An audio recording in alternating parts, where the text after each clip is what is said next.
Hello and welcome to the Chiaroscuro Jazz Podcasts. I'm George Graham, Director of Artistry and Repertoire for the venerable jazz label, celebrating our 50th anniversary and featuring over 100 titles by some of the world's great jazz musicians.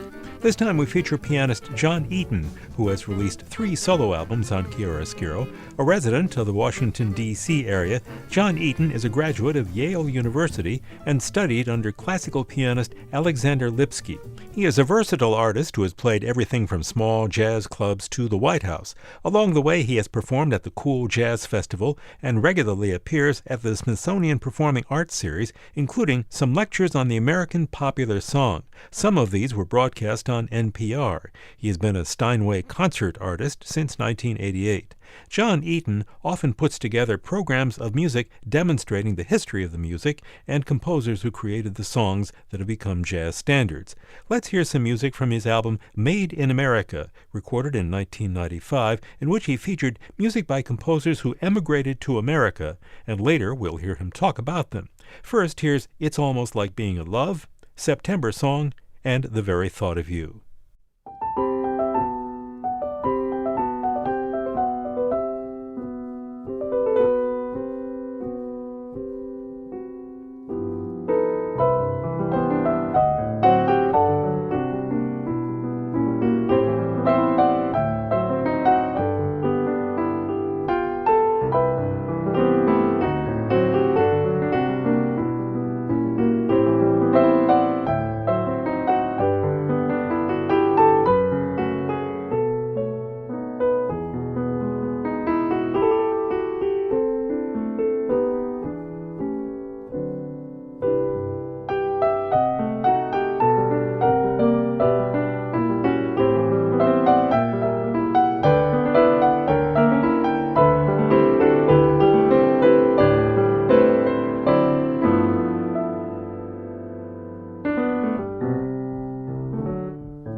pianist John Eaton with The Very Thought of You, concluding a set which began with It's Almost Like Being in Love, then September Song, and just now The Very Thought of You from John Eaton's Chiaroscuro album Made in America. One of the distinctive features of Chiaroscuro CDs is the Jazz Speak track, in which the artists talk about their music in their own words.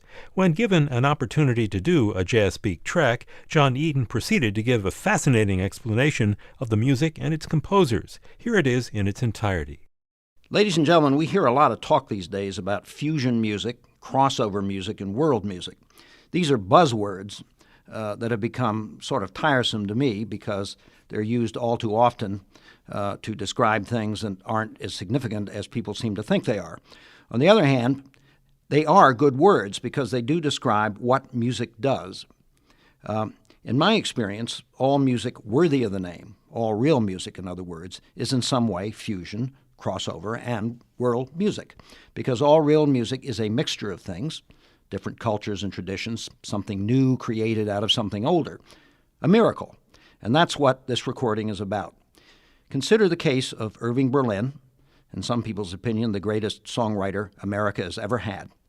Berlin was a crossover artist, if there ever was one. He came to this country in 1893 as a small child from a small town in Siberia. Berlin arrived here 6 years before the publication of Scott Joplin's Maple Leaf Rag in 1899, which was the piece that 9 out of 10 experts say launched American popular music in the 20th century.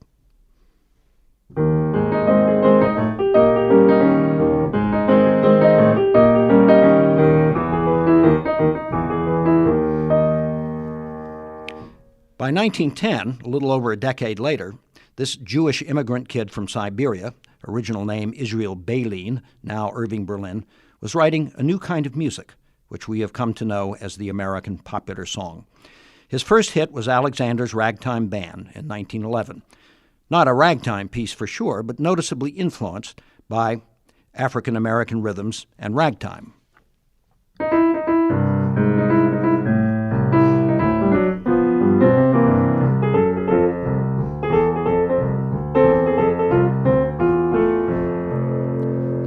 And speaking of people changing their names, not to mention their musical personalities, take the case of Vladimir Dukelski, whom we know better as Vernon Duke.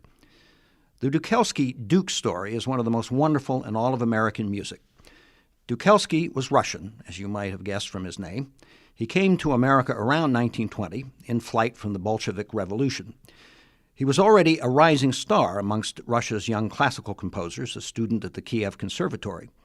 But on his way to America, an amazing thing happened. There was a stopover in Turkey, in Constantinople, as that distinguished city was then called. On a piano there, Dukelski found the sheet music to some American popular songs. And among them was this song. The manuscript was attributed to someone called G.E.O. Gershwin.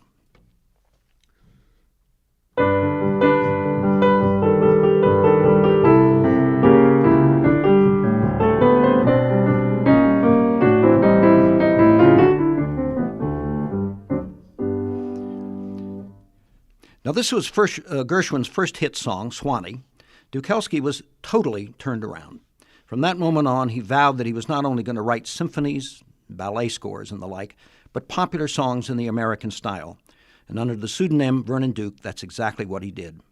April in Paris, I Can't Get Started, What Is There to Say, and many others. Dukelski Duke brings to mind another outstanding classical composer who came to the U.S. and crossed over to some extent, both culturally and musically.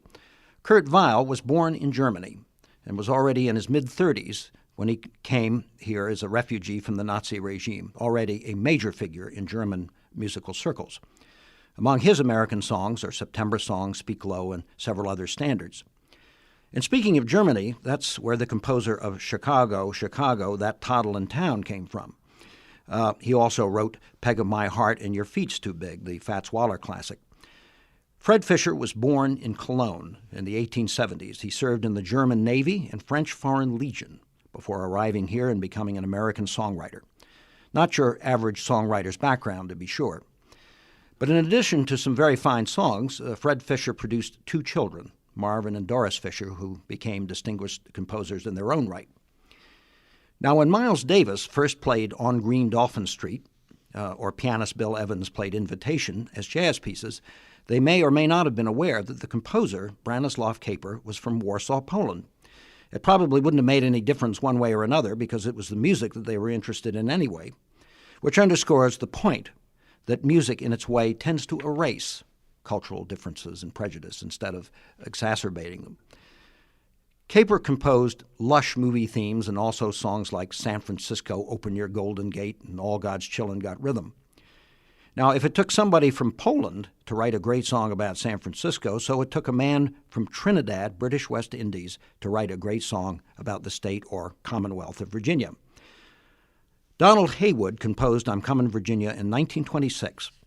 It has been a jazz standard almost from the day it was written, first with Bix Beiderbecke and then Count Basie. Haywood was an amazing character. In addition to music, he studied law and medicine and was the first director of the Negro Theater Guild. He was the vocal coach of Leslie Uggams, who once told me that there were piles of great Donald Haywood music that never gets played. A project for the future, obviously. Now, when we think of Sophie Tucker, and some one of these days, we don't think necessarily of Ontario, Canada, but that's where Shelton Brooks, the composer, was born. He was a highly successful and prolific writer who wrote, among other things, The Darktown Strutter's Ball. In recent years, since the Beatles, in fact, much has been said and written about the cross-fertilization between British and American popular music. But the story is really much older than that. The British were among the first to recognize the importance of 20th century American popular music and jazz. Noel Coward made the famous remark that it was writers like Gershwin in Berlin that made him see that it was possible to take light music, that is, popular music, seriously. And there were many others who did so too.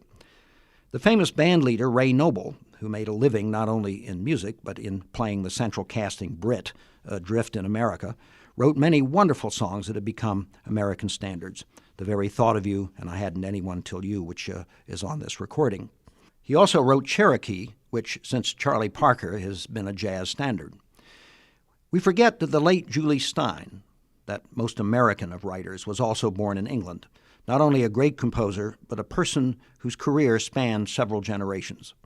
He was old enough to have played for Al Capone in the Chicago of the 1920s, and old enough to have been the real-life accompanist of the real-life Fanny Brice, yet also young enough to have written the first hit song for Barbra Streisand, who played the role of Fanny Brice, of course, in Funny Girl.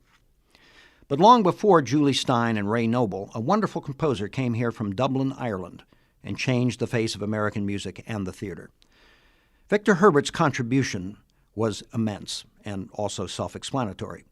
For some people, Herbert really doesn't quite fit into the other composers on this CD.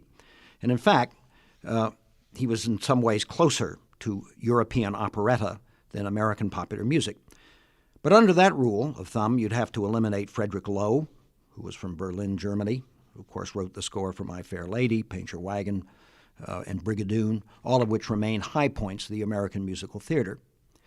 And going further back, you'd have to eliminate also Franz Lehár and Sigmund Romberg, who were both Hungarian, and also closer perhaps to operetta or Eurocentric music, as they say today, than they are to the American pop tradition. And yet they contributed in their own way an enormous amount to American culture. Their music has always been at least as popular here as it has been in Europe. And again, jazz musicians eagerly have adopted their tunes for improvising purposes. So I guess we're back to the concepts of fusion, crossover, and world music again. Real music knows no boundaries. It's one of those things in life that tends to unify us instead of dividing us. John Eaton on the music on his album Made in America. Now here's more from that album, starting with Invitation by Branislaw Kaper, How Deep is the Ocean by Irving Berlin, and a medley of tunes by Julie Stein.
John Eaton with music from his Chiaroscuro album Made in America, including Invitation, How Deep is the Ocean, and a medley of tunes by Julie Stein.